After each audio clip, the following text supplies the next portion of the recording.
check out Fox NFL Kickoff this Sunday at 11 a.m. Eastern to preview all this weekend's matchups.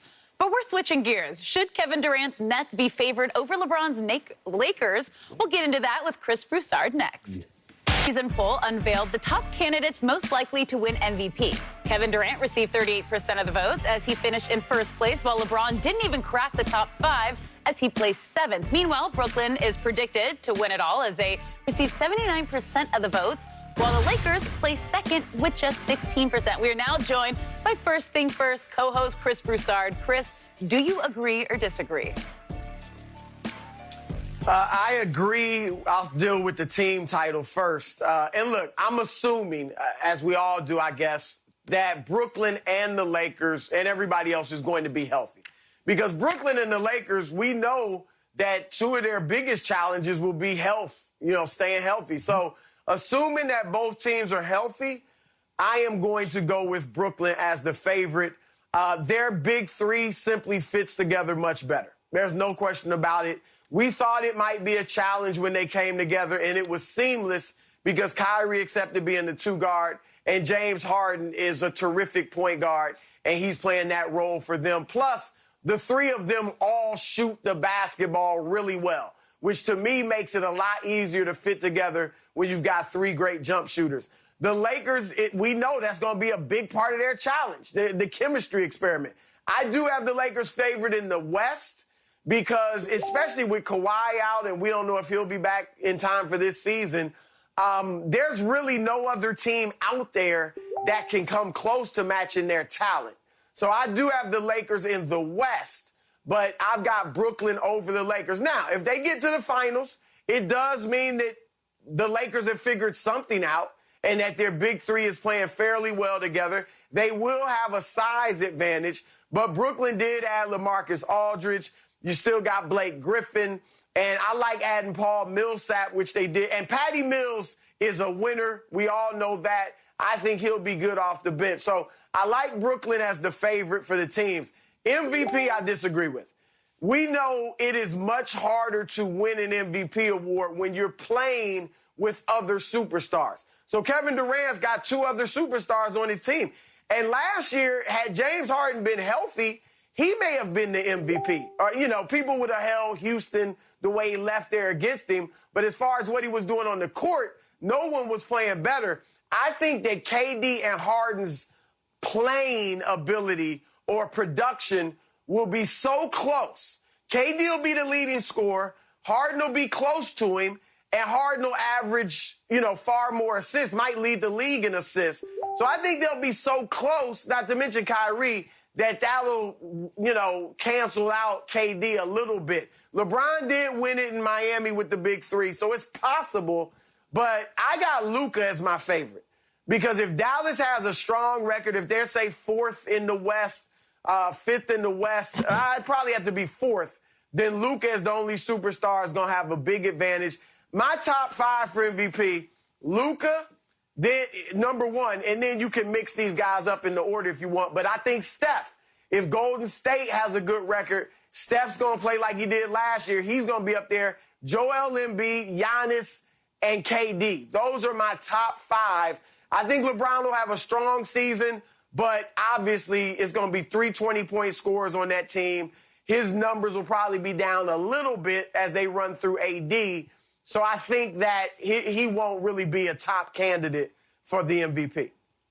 Think about what you just said. A man in year 19 won't be a top candidate for the MVP. Is anybody in the history of the game, has anybody? It's never happened. Exactly. Right. I mean, Skip Bayless, he over there, kid. He got on pom-pom and kicking his heels up like he all happy or something like that, saying something. Oh, LeBron James, what happened to your man?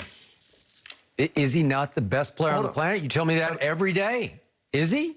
Or not? Chris, you remember in year 19, Kobe was voted the 40th best player in the NBA. Dirk Nowitzki averaged 12 points. Shaq averaged 9 points. Nobody cares. Whoa! Nobody cares. Hold on. I'm just saying all-time greats in year 19. Right. And this guy is the 7th favorite. The execs say he has the 7th best chance of winning the MVP in year 19. So we're going to give him the year 19 pass now? Is that what we're doing? Oh, my goodness. Skip. I think that's where we're heading.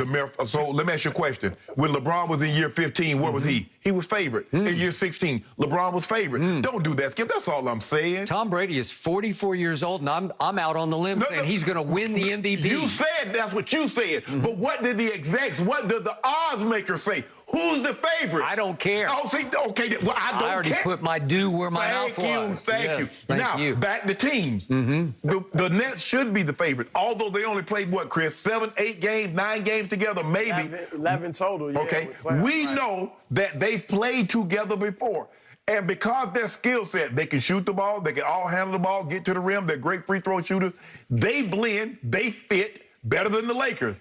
As you said, the Lakers is a puzzle. You throw it out, and they're going to try to put the pieces together. We'll see. But the Lakers are as big a favorite to win the West as the Nets are to win the title. Only because one guy's missing right now, Kawhi Leonard. What they got to do with us? Well, it has a lot to do with you because you'd be the second favorite if he were healthy. When he was there, we beat him. You remember what we did last time we faced him? Did a number on it. You remember it? But you wanted to make it about Avery Bradley. But your day gonna come. All this talking. You're going back to a regular season game 2 years ago. Is that all you got? Hold on. Skip, don't do that. We're the champions. We're just 1 year removed from the championship. You have already predicted in the last few days on this show that your Lakers will raise another banner. But now you're saying that that the Nets should be the favorite. Why? 2 + 2 equals. Just because they're the favorite, that doesn't mean they're gonna win. Well, which is it? Who's going to win? What's your prediction right here, right now? I got. You got the Lakers. Okay, so you got the Lakers. Jason the Beverly Hills already working. Okay, so what does it mean about? What does it matter about what chemistry the Brooklyn Nets have? Skip, stop that. Stop it. Because hold on. The reason why you said last year was Tom Brady's greatest season, it was a pandemic. He went to a new team. He had never had these teammates before. And he played on a torn MCL. Hey. And now, what a story. And that's all you talked about. Yeah. He had never played with these guys before, the chemistry issue. Now, all of a sudden, LeBron is facing the exact same thing. You say, well, what does chemistry have to do with it? He's the best player on the planet, says you. You said he the GOAT. You said Tom Brady the GOAT.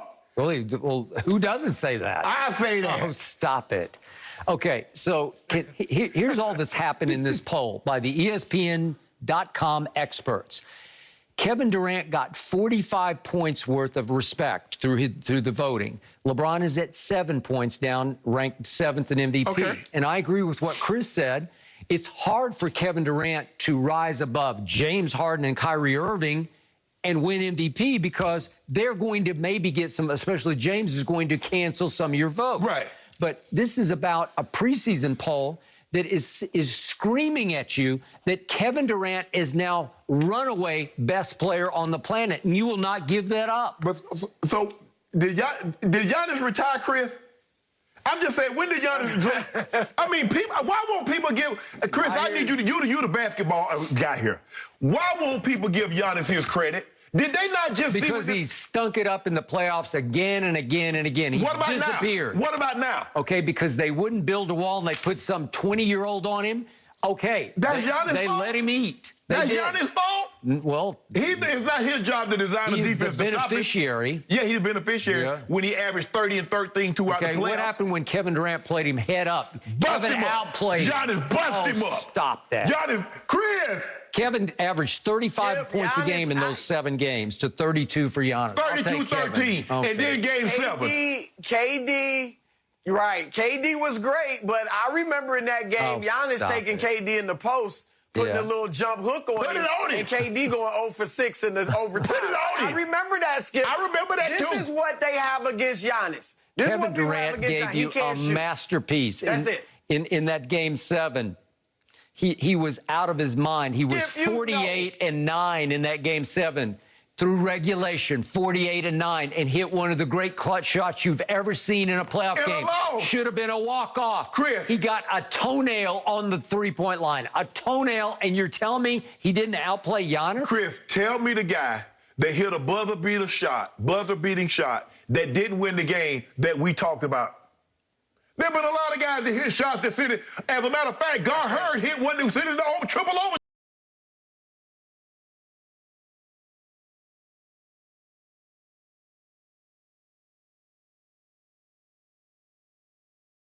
time. I watched We ain't it. talking about that.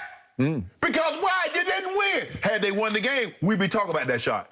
I'm Jared still West hit one talking from about half it. court. Jared West hit one from half court. You remember that? Yeah, before your time, Chris. We were about the same age, 69. Don't do that, Skip. That was Why the you do All-Star that? game.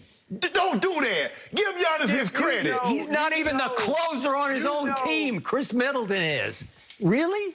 Stop it with Giannis. Giannis. Oh, give me a break. If Giannis plays to his strengths, which he did in the finals, he stays dominating in the paint. Forget the perimeter, unless he's got the ball in transition. He's unstoppable, Skip. We saw it. You saw we it? saw it in the finals. Wait, I saw it against Toronto. I saw it against Miami. He a new guy. He was He figured it- perfectly stoppable. I would do like you do me. He figured it out. Yeah. He figured it out. Yeah. Yeah, figure it out. Yeah. Now what? Thank you so much for joining us. Now, is Zeke making the most of his touches when the Cowboys try to feed him? More on that next.